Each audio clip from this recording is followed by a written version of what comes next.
Hey, what's up? I am Michelle B, and in this video I am doing an advice to my younger self tag. This tag was started by Lavender and Erin Henry, and a whole bunch of like beautiful humans are taking part. I'll have their names flashing on the screen, just a bunch of like badass babes. And without further ado, I'm going to have a quick chat to 16-year-old Michelle. Hey, what's happening? So right now, you're at a time in your life where you are kind of just freaking out about everything. School's coming to an end, you have no career aspirations. The thought of a real-world job alongside grown-ups makes your heart just sink. You literally think that something is wrong with you because you haven't had a real boyfriend. You're panicked about getting decent grades because according to your teachers, your future is 100% reliant on your high school grades. In a few years, you are going to be an entirely different human being. Here's my advice to help make your transition smoother.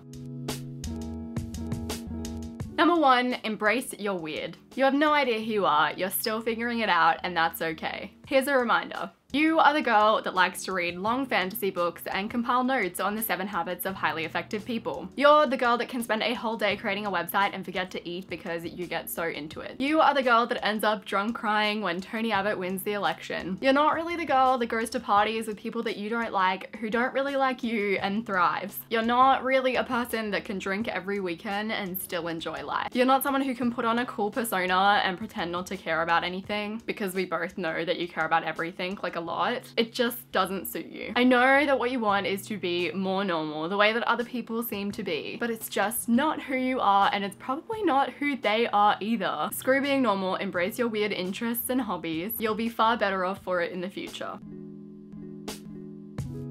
My second piece of advice to you is to raise your standards. You think that you're the weirdest person in the world because you haven't had a boyfriend yet and you're nearing the end of high school, heaven forbid. So here's a groundbreaking idea. Having a boyfriend is not essential. At your age, like I can imagine, having a boyfriend probably isn't even that great. They'd be like big man babies. When you've finally accepted that you're not an awkward, unlovable ogre and you are capable of handling a relationship, don't just take any relationship that comes your way. You're going to date some boys that are pleasant enough, but they're going to suck for your mental health. Trust your gut. You aren't crazy for thinking that your boyfriend of 8 months should probably text you first once in a while. It is kind of weird that the guy that you're seeing doesn't even pretend to care when you start talking about things that you're interested in. The guy pushing you to do things that you don't want to do is super freaking disgusting. I know that all you want is to feel loved, but you'll get there. Work on loving yourself first. Eventually you're going to meet a boy who makes you feel like an angel, who has lengthy conversations with you about things that you care about. He'll be into the same weird stuff that you're into, and it'll be beautiful. I'm genuinely excited for your future.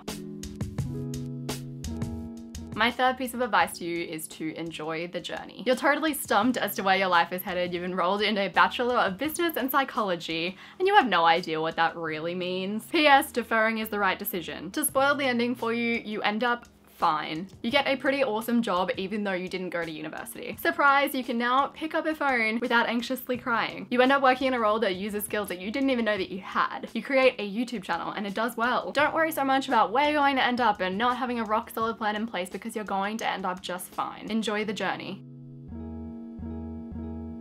My next piece of advice is a pretty important one. Don't expect everyone to understand you. Despite what you think, not everyone knows what's going on in your weird little brain all of the time. How could your friend possibly know that you're upset about something if you don't give any indication that you're upset? How can you blame someone for interpreting your anxiety or fear in a certain situation as rudeness when you haven't shown any external signs of being anxious? On the flip side, you don't know what other people are thinking all the time. Your friend has probably just had a busy few weeks. They're not done with your friendship forever. Your coworker was having a bad day when you caught up with them. They don't think that you're the most annoying person in the world. Try not to ruin any relationships over assumptions and insecurities. I know sometimes it feels like it would just be easier to cut someone off than talk about how you're feeling and what you're thinking, but sometimes you just need to push yourself to be more open for the greater good.